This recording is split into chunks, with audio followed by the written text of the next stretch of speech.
Agenda a fondo.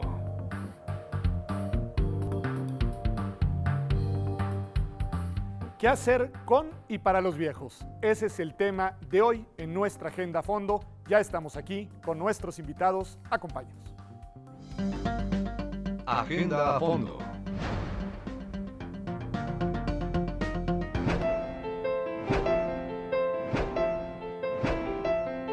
La transición demográfica tiene como consecuencia ineludible un paulatino envejecimiento de la población.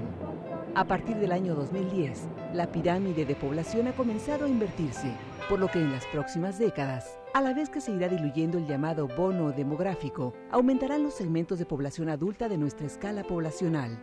En la actualidad, según los datos de CONAPO, para ese mismo año las personas de 60 años y más en el país son 9.4 millones, lo que equivale al 8.7% del total de la población. De ese grupo, el 53.4% son mujeres y el 46.58% son varones. Y si pensamos en su situación socioeconómica, tenemos que 3,5 millones de esas personas se encuentran en una situación de pobreza y otras 800,000 en situación de pobreza extrema. Este solo dato implica la relevancia del tema para el México de hoy y anuncia el principal reto desde el presente hacia el futuro. El Estado y la sociedad mexicanos deben ser capaces de brindar condiciones de vida dignas a las personas mayores, no solo por una razón elemental de justicia, sino también porque con el paso del tiempo será una población cada vez más numerosa. Ello impone un reto mayúsculo en términos de políticas públicas, servicios sociales e incluso concepciones culturales. Por eso, en Observatorio 2012, hemos invitado a Berenice Ramírez del Instituto de Investigaciones Económicas y a Carlos Belti del Instituto de Investigaciones Sociales, ambos de la UNAM, para preguntarles, ¿qué hacemos con y para los viejos?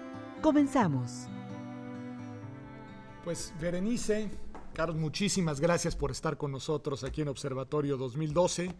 El día de hoy pues vamos a tratar un tema complejo y en verdad necesitamos de su ayuda para entenderlo y para entender qué está en juego. Normalmente lo que hacemos en el programa es de entrada plantear de qué estamos hablando.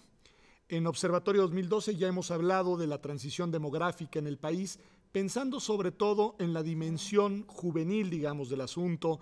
Hemos tratado el tema del bono demográfico y hemos pensado las implicaciones que tiene esta transición desde esa perspectiva. Sin embargo, bueno, pues existe esta otra parte del tema que tiene que ver con esto que se llama el envejecimiento de la población. Y quizá, Carlos, lo primero que hay que hacer es entender de qué estamos hablando. De qué estamos hablando como concepto y de qué estamos hablando desde la perspectiva de los números, de los datos, de la transformación de las dinámicas poblacionales en México. Bueno, lo interesante es retomar incluso el planteamiento original del programa. ¿Qué hacemos con los viejos? Y esa me parece que es una pregunta central respondiendo ahora, lo intentaré a lo que planteas. Los temas que han analizado, vamos a decir, ven la parte positiva de la transición demográfica, porque estábamos muy preocupados hace varias décadas porque crecíamos a tasas que no se habían visto en otras sociedades para las cuales se puede documentar este proceso. Y esto hizo que reaccionara, digamos, el Estado fundamentalmente, generando una política pública, por cierto, que se ha dicho durante mucho tiempo exitosa y que ha permanecido a través de cada uno de los sexenios, hasta muy recientemente, que desde mi punto de vista se ha abandonado, con gran éxito. Se logró reducir la tasa de crecimiento. Y hablamos de envejecimiento demográfico como resultado de un proceso que se debe fundamentalmente a la reducción de la fecundidad. Esto quiere decir que hay una proporción cada vez menor de gente joven y de niños, obviamente, porque se ha reducido la fecundidad. Esto transforma las estructuras demográficas y, claro, además de eso, un objetivo que desde mi punto de vista ha sido el objetivo de la humanidad desde que existe como tal, es la ampliación de la esperanza de vida. Todas las acciones, de manera directa o indirecta, que realizamos, tienen como objetivo ese, es decir, ampliar nuestra existencia en este planeta. Entonces, esas dos situaciones dan lugar a lo que denominamos envejecimiento demográfico, que es una cosa distinta al envejecimiento que uno percibe, claro, ¿no? Y que desde luego le preocupa porque le duelen las rodillas o ya no tiene la movilidad que en otro momento tenía. Pero en términos sociales, ese es un proceso y quisiera subrayar originado fundamentalmente y paradójicamente por el éxito de una política pública. Ahora, Berenice, este éxito nos da lugar a nuevos desafíos, en el sentido de que antes éramos una sociedad acostumbrada a tener muchas personas dependientes de quienes trabajaban, estaban en edad productiva, pero que eran niños, y eventualmente llegaremos al momento donde el grueso de las personas dependientes ya no sean niños en edad escolar, sino adultos mayores. ¿Qué retos implica eso en términos del diseño de las instituciones, incluso de cómo pensamos a un Estado de cara precisamente al perfil demográfico de su población? Mira, hay varios retos más en un país que tiene saldos negativos en términos de educación, de salud, de seguridad social. Una tasa que se mide para decir que si una población está en proceso de envejecimiento es si alcanza los mayores de 65 años el 10% de la población, o sea, 2 dígitos, ¿no? Y actualmente tenemos una representación de mayores de 60 años del 9%, y para el 2050 va a ser un 25% de la población.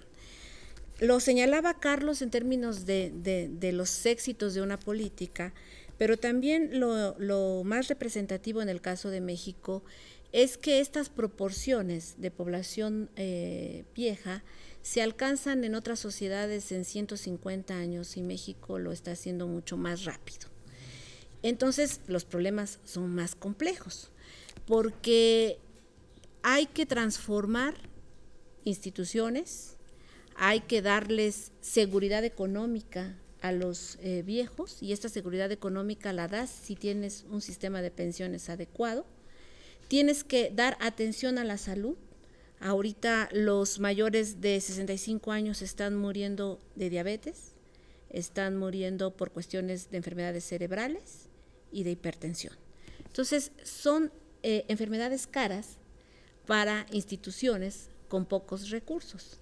Pero si a esto le sumamos que venimos acumulando una serie de saldos negativos porque los niños y la juventud tampoco tienen esta atención, y este es un problema que tenemos que poner en la mesa de la discusión, ¿no? Tiene que haber cambios institucionales, tiene que haber cambios de infraestructura, tiene que haber un replanteamiento de que la vejez no solamente es un elemento cronológico al que tú llegas, sino fundamentalmente hay que analizarlo como una situación de dependencia. Cuando el individuo deja de ser independiente y empieza a depender de mayores elementos, entonces tienen que entrar instituciones. Y actualmente lo único que tenemos es la familia, cuando se ocupa, pero en la mayoría de los casos muchos viejos solos. Este fenómeno de envejecimiento de la población que nos han explicado y cuyos desafíos ya atisbas, Berenice, es un fenómeno que no es propio de nuestro país, es decir, es algo por lo que han pasado ya numerosas sociedades, otras sociedades. El caso de Europa es un tema que se viene, de los países europeos, es un caso que se viene, digamos, discutiendo desde hace tiempo, pero me da la impresión que en nuestro país, y esto creo que es importante para poder hacer un diagnóstico inicial sobre este tema, tiene ciertas condiciones particulares o estructurales, si se quiere, que vuelven el tema de la vejez y todas las dimensiones que ya, insisto, comenzaba a señalar Berenice, particularmente especiales. En el caso de Europa, y tal vez ese es el contraste más emblemático, en el caso de Europa tú tienes sí que este proceso de envejecimiento se da pues, en un contexto en el que el estado de bienestar era un estado bastante asentado y generaba otras dimensiones. El caso del envejecimiento poblacional en México se da en un contexto en el que el bono demográfico debería ser una ventaja, pero aparentemente la falta de crecimiento implica que no es. ¿Cuáles son las características específicas desde tu punto de vista, Carlos, digamos, estructurales que hacen del tema del envejecimiento de la población un tema particularmente sensible en el caso mexicano? Bueno, quisiera primero plantear una cosa que me parece fundamental, ya que mencionas el problema en sus raíces estructurales, ¿cuál es? La gran diferencia, en contradicción con algunas otras posiciones en relación con el problema del envejecimiento, es un problema que se deriva del uso del excedente económico. Es decir, lo he planteado N veces y me parece que el problema del envejecimiento no es de ninguna manera un problema demográfico, es un problema de economía política. Esto quiere decir, es un problema que tiene que ver con el uso de lo que produce la propia sociedad, cómo se distribuyen los recursos. Y esa es la gran diferencia entre Europa, solo para mencionar el caso de Europa, aunque podríamos mencionar otras regiones u otros países, y México. Es decir, el excedente económico se ha podido utilizar y el estado de bienestar ha podido utilizar recursos que la propia sociedad está generando por las condiciones estructurales. Hemos sido un país dependiente, seguimos siendo, desde mi punto de vista, un país con características muy claras que nos hacen depender de otras economías y por lo tanto el excedente económico no se puede utilizar para modificar las condiciones de vida de los mexicanos. Esa es la gran diferencia. La otra que mencionaba ya Berenice es la rapidez con que se produjo el cambio. Es decir, ¿Por qué esta segunda transición demográfica siendo tan veloz en México en comparación con otras experiencias históricas? Bueno, fundamentalmente por el papel que han jugado los arreglos institucionales. Esa es otra de las grandes paradojas. La esperanza de vida, por una parte, y la disminución de la fecundidad se pudieron concretar por el papel tan importante que jugaron organizaciones como el Instituto Mexicano del Seguro Social. Sin el Instituto Mexicano del Seguro Social y sin la, en ese momento, Secretaría de Salubridad, la esperanza de vida no se hubiera incrementado como se incrementó en tan poco tiempo. Y por otra parte, eso permitió que las acciones de planificación familiar, décadas después, se pudieran concretar muy fácilmente. Entonces, hay dos situaciones a las que responde este cambio. Una, que es de carácter institucional, y representado muy bien por el IMSS, por una parte, y la otra, desde luego, son los avances tecnológicos. En nuestro país llegó tarde, pero llegó en el momento preciso, cuando los anticonceptivos modernos se podían utilizar con gran seguridad. Esto no sucedió en el pasado en Europa. Los anticonceptivos se utilizaban en otras condiciones y además hay otra situación muy clara. El costo de los anticonceptivos, que no tiene que ver solo con la parte económica, sino con el costo social, en un país como el nuestro se redujo considerablemente por los procesos de modernización importados de otros países. Es decir, se aceptaba el uso de anticonceptivos y eso redujo el costo social de la fecundidad. Estas son características diferenciales. Muy interesante, sobre todo si lo vemos desde la perspectiva de qué es lo que tenemos para enfrentar la transformación, que lo anunciabas tú, Berenice, porque Carlos nos hace una descripción de una conjunción de actores y de factores que explican qué ha pasado. Pero tú nos decías, y sin embargo, para lidiar con este fenómeno, lo único que tenemos es la familia. Palabras más, palabras menos.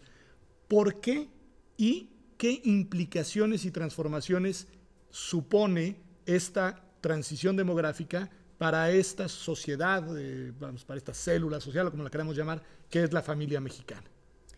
Mira, ¿por qué dije que nada más la familia? Y hablaban de Europa, del estado de bienestar, donde la cobertura en pensiones es casi universal, y también los servicios de salud. En el caso de México actualmente, dependiendo de la estadística que revises, solamente entre el 19 y el 23% de los mayores de 60 años cuentan con una pensión. Que esta pensión puede ser laboral, el 80%, o por algún otro tipo de discapacidad. Esto quiere decir que, ¿qué hace el 80% de los mayores de 60 años en este momento? Tienen que seguir trabajando hasta que la fuerza les acompañe, ¿sí? Porque de otra manera no hay posibilidad de sobrevivencia. Por otro lado, aquellos que reciben pensiones, el 90% están recibiendo hasta 3,000 pesos mensuales, si les va, el 90% hasta un salario mínimo y un 30% hasta 3,000 pesos.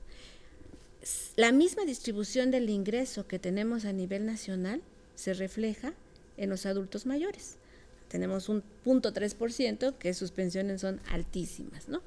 Pero tenemos esta problemática. En estos temas nosotros hablamos de seguridad económica en la vejez, que significa tener ingresos. En una población que a lo mejor va a gastar menos en vivienda, porque si le fue bien ya la tiene, pero que está gastando mucho en medicinas, ¿sí? que está gastando en alimentación. Entonces, estos problemas se hacen muy agudos. Y por otro lado, tenemos instituciones de seguridad social que han sufrido reformas en los últimos años, considerando que ya se garantizaba que en el mediano plazo tuviéramos pensiones. Lo que nosotros observamos, y que ya lo comentaron, bajo crecimiento económico, ocupaciones muy precarias, nuevas formas de contratación, por honorarios, por tiempos definidos, incremento de la informalidad, nos anuncia que si ahora tenemos pocos viejos con pensiones, en el mediano plazo pueden ser todavía menores. Entonces, el problema es muy complejo y de urgente solución. Se planteaba hace un momento, Carlos, la idea de las apuestas institucionales que fueron exitosas pues, en propiciar esa segunda transición demográfica, pero ahora justamente Berenice señala, digamos, algunos elementos de precariedad, déjeme decirlo así, institucional, frente a estados más sólidos que apostaron por un estado de bienestar mucho más consolidado. Decías pensiones universales, salud universal, cosa que en México no ha ocurrido. Y no ha ocurrido, y es un poco la pregunta, o una pregunta doble, no ha ocurrido por una mala apuesta institucional en este sentido, por un lado, y cuáles son las consecuencias eventualmente en términos de las implicaciones sociales, económicas, ya las apuntaba Berenice, de que esa apuesta no se haya concretado, Carlos. Bueno, yo utilizo un concepto que me resulta muy útil para explicar estos procesos y es el concepto de déficit social. Lo que tenemos en un país como México es que los arreglos institucionales lo que hacen es incrementar el déficit social. Es decir, tenemos instituciones que no responden a las necesidades de los grupos de población, lo que significa que la vulnerabilidad de estos grupos se va incrementando por condiciones estructurales. No tienes acceso a educación de calidad, no tienes acceso a servicios médicos suficientes, no tienes acceso a servicios culturales, y en fin, podríamos sumarle. Las instituciones no están pensadas para resolver las demandas de la población, sino para incrementar el déficit social. Entonces, cuando llegamos a cierta edad, resulta que ese déficit es una carga para la cual no hay respuestas en el corto plazo si mantenemos los mismos arreglos institucionales. Ese es el gran problema de un país como el nuestro. Y lo que observamos, no solamente a nivel de los problemas relacionados con el envejecimiento, es eso. Si no tenemos instituciones que respondan a las demandas de la población, lo que tenemos que hacer es transformar las instituciones o crear nuevas instituciones. Este es un asunto fundamental, porque de otra manera los problemas, simplemente por la propia dinámica demográfica, irán incrementándose. Y quisiera llamar la atención también sobre otro asunto. Hace un momento decía, la política de población ha sido una política exitosa. Ha sido exitosa porque se redujo la tasa de crecimiento y se redujo la tasa de fecundidad y la tasa de natalidad. Pero en este momento siguen naciendo cada año alrededor de 2 millones de niños, igual que nacían en los años 60.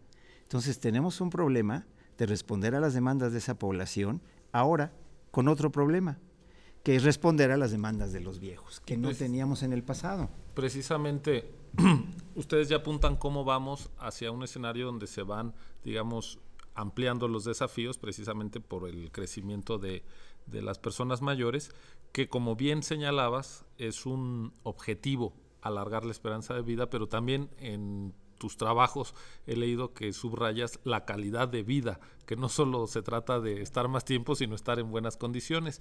Y lo que tenemos, Berenice, es que en estos 10 millones de personas mayores de 60 años que ya existen en el país de acuerdo al censo de 2010, alrededor del 30% no tiene acceso a la salud, además de la exclusión de las pensiones que tú ya mencionabas. El 45% se encuentra en una situación de pobreza. En particular, no acceder a la salud a esta edad es, digamos, particularmente excluyente de otros derechos y de la propia calidad de vida, ¿no? Carlos ha señalado en alguna ocasión que las personas mayores de 80 años, el 40% necesita asistencia diaria para hacer las actividades normales. Rápidamente, para cerrar este bloque de diagnóstico, ¿cómo están los viejos hoy? Bueno, ya anuncié algo en términos de las pensiones, que no las tienen, ¿no? Y hay otro elemento que hace rato comentaba sobre las transformaciones de las familias. Carlos señala el incremento de la esperanza de vida. Cuando se crearon las instituciones, la esperanza en México eran 50 años. Entonces realmente hemos avanzado rápidamente, pero eran familias también numerosas, 4, 5, 6 hijos, y se construían redes de apoyo para los viejos. Actualmente las familias son de un hijo o de 2 cuando mucho, y hay transformaciones en los mismas jefes familiares, y entonces estamos observando que si ya tenemos inequidad de género en este momento, porque de este porcentaje que les dije, si vemos a los hombres mayores de 60 años, el 30% tiene una pensión, pero de las mujeres solamente el 17%. Abundan más todavía algunas pensiones de viudez, pero esto también va a ir modificándose. Y por otro lado, empieza el problema de la atención a los adultos mayores. ¿Quién va a cuidarlos? Y fundamentalmente sigue siendo la mujer. Entonces, estos elementos que nos están dando los resultados de las transformaciones familiares requieren de una política de Estado y de transformaciones institucionales. Pues ese es el tema de nuestro siguiente bloque, que es exactamente, como usted sabe, nuestra carta de navegación. ¿Qué es lo que debe hacer el Estado mexicano? ¿Qué es lo que deben de proponer los partidos y candidatos para abordar este importante tema? Regresamos después de un corte. Esto es Observatorio 2012.